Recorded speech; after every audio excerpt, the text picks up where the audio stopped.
Lidiando con la tentación. 6 premisas importantes que le ayudarán a usted a lidiar con la tentación y salir airoso. Hola, yo soy Freddy Johnson. Premisa número 1. No hay un solo ser humano exento de la tentación.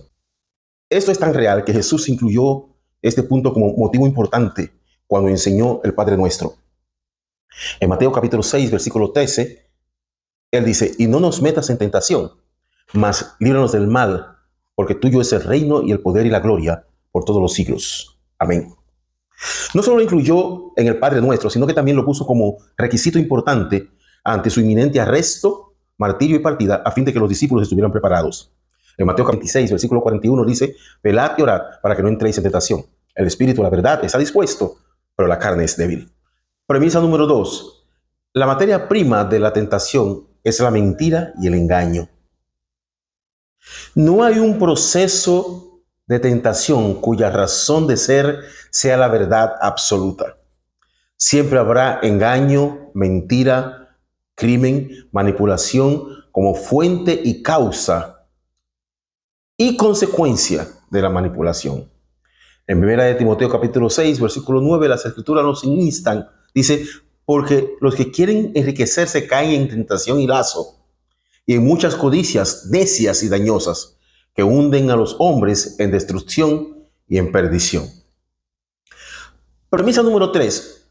Una tentación todavía no es pecado. No hay por qué manejar condenación y culpa al respecto. La condenación y la culpa son propias de un estratagema del diablo para manejar al ser humano como si ya fuera una víctima, a fin de que no pueda salir airoso de ese proceso. Muchos pasan lamentablemente de la tentación al pecado porque ya no encuentran sentido de inocuidad e inocencia en el proceso. Pero la Biblia dice en Romanos 8:1, ahora pues ninguna condenación hay para los que están en Cristo Jesús, los que no andan conforme a la carne, sino conforme al Espíritu. Premisa número 4. La tentación jamás estará por encima de tus capacidades para decir no. La primera mentira de una tentación es hacernos creer que no podemos o que no podremos soportarla.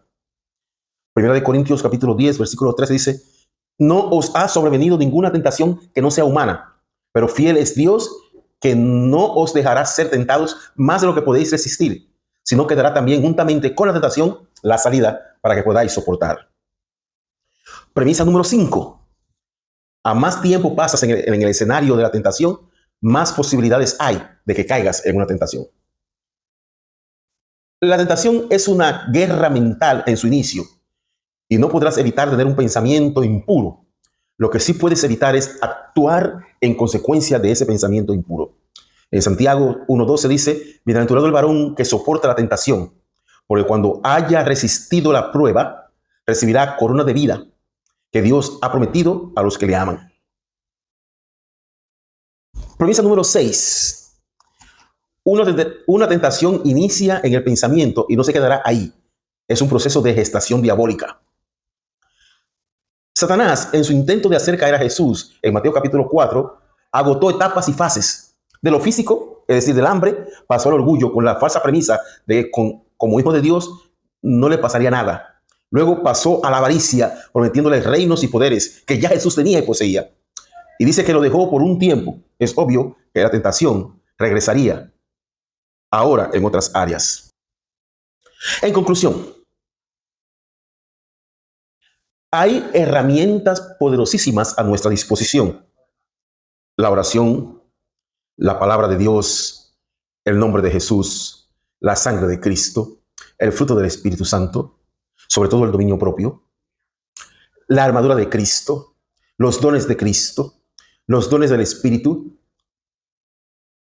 la gracia de Dios, el acto de congregarnos y el consejo propio emergente en el compañerismo de los santos, la sabiduría propia de saber medir consecuencias, el sentido común, el ayuno, son herramientas importantes. Si usted está en medio de un proceso de tentación que parece no ceder, busque ayuda en algún ministro discreto, íntegro y con buenas dotes de consejería. Oro para que Dios le ayude y recuerde que Lo que está en juego es mucho y es muy valioso. La salvación, la familia, patrimonios importantes, el testimonio, ministerio, iglesia, etc. Que Dios le bendiga.